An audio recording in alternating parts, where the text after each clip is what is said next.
Bago ang lahat, ito yung mga players na nanganganib pagdating ng off-season dahil sa kanilang lackluster performance or kaya nagkaroon ng iba pang dahilan.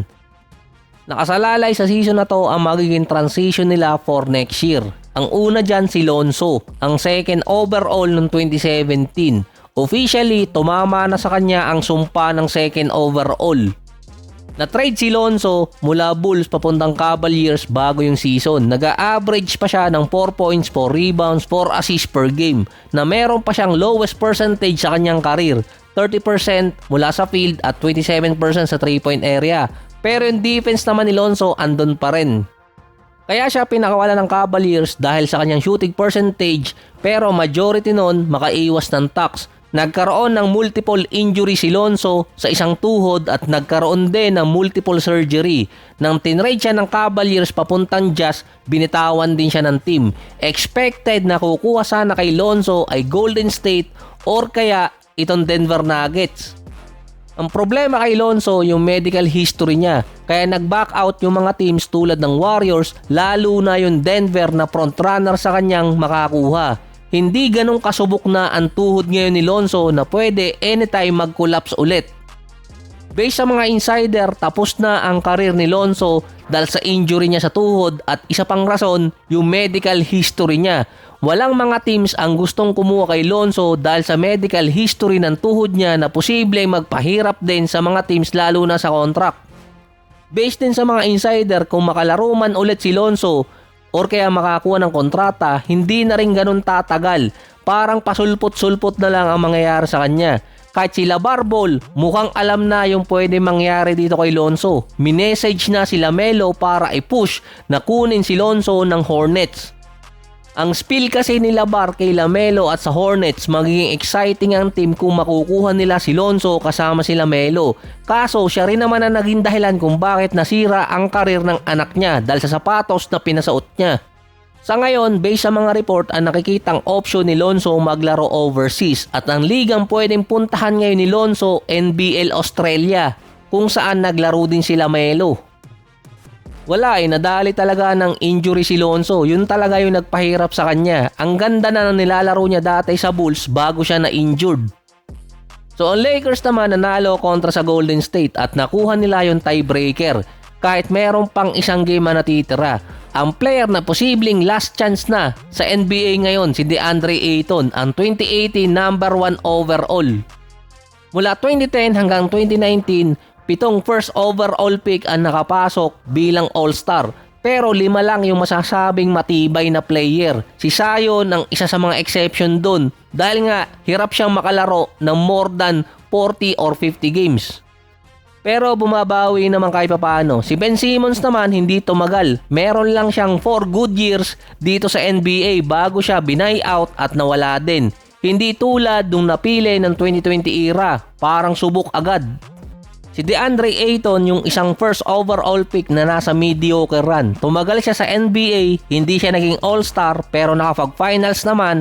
Ang pumipigil talaga kay DeAndre Ayton yung kanyang attitude.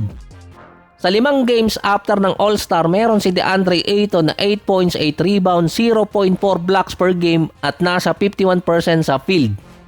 So, hindi lang yung basta attitude niya ang problema, pero ito, based kasi sa mga report, parang tinatrato na bata ng Lakers si DeAndre Ayton. Bigay lahat ang hilig para lang ma-motivate siya maglaro at hindi tamarin. Andyan yung binigyan siya ni Rob Pelinka ng t-shirt na merong mukha niya na kalahati naman ay leon. Inamin din ni Luka at ni Reeves na intentionally nagkakaroon sila ng bromance para lang kay Ayton or kaya para lang kulitin si Ayton para ma-motivate na maglaro. At magkaroon din ng tinatawag na healthy environment para sa kanya. Na puwersang maging magsyota si Luka at si Reeves para lang kay DeAndre Ayton. Yung training staff naman, merong pang motivational coach na nilalagay sa bottled water na Ayton. Ganun siya tratuhin ng Lakers. Kaso ang ginagawa niya, iba. Dahil nga lumabas ang mga report na yon, iba ang magiging tingin sa kanya ng ibang mga teams. Based pa sa mga report, yung coaching staff kasi ng Lakers, kahit sabihin pang tinatratong bata ng management si DeAndre Ayton, ayaw naman niya sa role na binibigay sa kanya. At sinabi pa nga niyang ayaw niyang maging Clint Capela na tinag naman ng media na last chance para kay DeAndre Ayton. Last season nawala din si Christian Wood dito sa Lakers noong February 11 nang i-waive siya. Ang pumalit si Alex Len na wala rin na ngayon sa NBA at nasa Europe na. Kaya tinawag na last chance kay Ayton dahil sa outburst na ginagawa niya na umabot din sa media at umabot din sa ibang teams. Pati si Clint Capela kinall out na rin siya. Kahit si Shaq kinall out na rin si Ayton at tinawag na siyang role player. Malakas pa sa ngayon ang loob ni Ayton dahil merong 1 taon pang kontrata. Pero sa mga players na na-buyout na, marami doon ang nawala din. Yung trato kasi ng Lakers ngayon kay DeAndre Ayton parang all-star na rin at big-time player. Kaso walang effect at tumama pa yung matinding attitude talaga ni Ayton. Si Cam Johnson naman, merong bad season sa Denver Nuggets. Hindi niya na-meet yung expectation sa kanya. Mula 19 points, 4 rebounds at 3 assists sa Brooklyn na meron pang 47 and 39%, bumaba si Cam Johnson sa 11 points, 3 rebounds, 2 assists, 41 and 45%. Baligtad pa ata, matagal din nawala sa Nuggets itong si Cam Johnson. Pero dahil sa pagkawala niya, merong nag-emerge na player na posibleng maging dahilan kung bakit mawawala si Cam Johnson dito sa Denver Nuggets. Ito ay si Peyton Watson na ngayon injured din. Mula sa 8 points, 3 rebounds at 1 assist noong nakaraang season, umangat siya sa almost 15 points, 5 rebounds, 2 assists, 1 steal at 1 block per game. 49 and 41% sa loob ng 31 minutes. At consider na isa sa magiging best two-way player na may height pa na 6'8". May kaparehong player si Peyton Watson sa Denver Nuggets dati, si Jeremy Grant. Kahit isang season lang siya naglaro dahil mostly naglaro talaga siya sa Philadelphia at dito sa Thunder bago siya na-trade ng Nuggets. Siya yung isa sa vital piece ng Nuggets na napakawalan dati. Nung lumipat siya sa Detroit, biglang umangat yung average niya, 20 points per game. Halos same build si Grant at si Watson ngayon, nasa 6'7 or 6'8.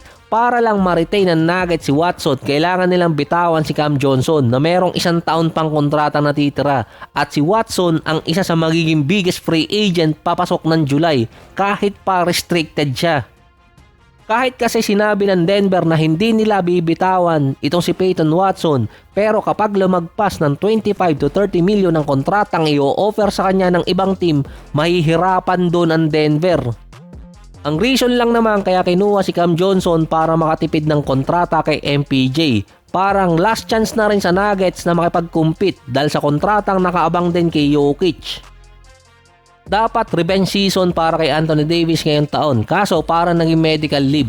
Nausog ko ata ng off-season. Nakalaro lang si Anthony Davis ngayong taon ng 20 games so far at may total na 29 games sa Dallas after ng trade. Nag-a-average pa rin naman itong si Anthony Davis ng 20 points, 11 rebounds, 3 assists at 1.7 blocks. Nasa 50 and 27% si AD. Nung nasa Lakers kasi si Anthony Davis, meron naman talaga siyang injury pero napipilitan siya nung maglaro. Sa Dallas, kapag nagkaroon ng same injury si Anthony Davis, nawawala siya ng matagal. Yung groin injury ni AD, hindi naman bago yun since 2023 pa. At nawawala siya ng at least 1 to 2 weeks dito sa Lakers. Pero sa Dallas, mas mahaba pa. Sinabi na rin ng mga scout na si Anthony Davis hindi na katulad ng dati, 3 or 5 years ago. Mas mabilis siyang ma-injured ngayon at dahil iba na ang team na humahawak sa kanya, mas natatagalan ang recovery niya or pagbigay ng clearance. Based pa sa mga scouts, sa Lakers kasi si Anthony Davis pinipilit niyang maglaro kahit merong injury dahil ayaw niyang matrade. Ngayon naman, kahit meron siyang injury at gusto niyang maglaro, hindi siya basta payagan dahil prior sa trade, ang iniisip kasi ng Dallas ay yung value ni Anthony Davis sa trade market. Nang matrade naman sa Wizards, itong si Anthony Davis, expectation niya hindi siya maglalaro kung hindi naman makikipag-compete ang team. Kaso nga lang ngayon, hindi na kasi aabot ng playoffs itong Wizards. At pwede kasing maghabol ng trade sa offseason si Anthony Davis para lalong tumagal pa ang karir niya sa NBA. Dahil kapag nagkaroon siya ng injury next season, pwedeng mapuwersa ang Wizards na i-buyout ang kontrata niya. Kaya nakakapagtaka din yung ginagawa ni DeAndre Ayton. Malamang alam naman niya sa lahat ng team, yung Lakers ang hindi siya pwedeng maging isip bata dahil yun ang pwedeng tumapos sa karir niya. Si Ja Morant ang number 2 overall noong 2019. Meron siyang worst season ngayong taon sa Memphis dahil meron din namang magandang season si Zion. Pang ibang kategory talaga si Ja Morant. Kumbaga si Zion at itong si Ja Morant, yin at yang ng NBA. So tingnan natin to. Mula 2020 hanggang 2023, si Zion isang beses lang nakapaglaro ng magandang taon. Nasa 61 games noong 2021. 27.7 rebounds at naging all-star pa.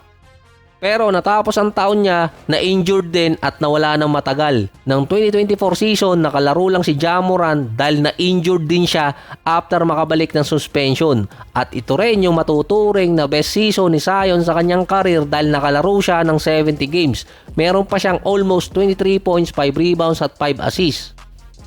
Nang makabalik naman itong si Ja Morant noong 2025, meron siyang 23 points, 4 rebounds, 7 assists. Umabot pa siya ng playoffs kaso na-injured ni Lu Dort. Si Zion naman nakalaro lang ng 30 games. Balik sa normal si Zion. Ang normal niya laging injured. Sa 2026 season naman, nakalaro lang si Morant so far ng 20 games na meron siyang 19 points, 3 rebounds, 8 assists, 41 and 23% na kinukonsider ng i-trade ng Memphis pagdating ng off-season. Kasi walang gustong kumuha sa kanya nung trade deadline dahil ayaw ng Memphis yung binibigay na package. Masyado di umano mababa. Pero ito yung huling taon na tinuturing kay Morant sa Memphis at potentially ma-trade siya. Dahil bad season nitong si Ja Morant, si Zion naman may tuturing din na third best year niya sa NBA sa kanyang career pagdating sa bilang ng games. Hindi average ang usapan. Ito kasi ang unang beses na si Zion nakalaro ng 33 straight games sa kanyang career. Ang biggest accomplishment kay Zion.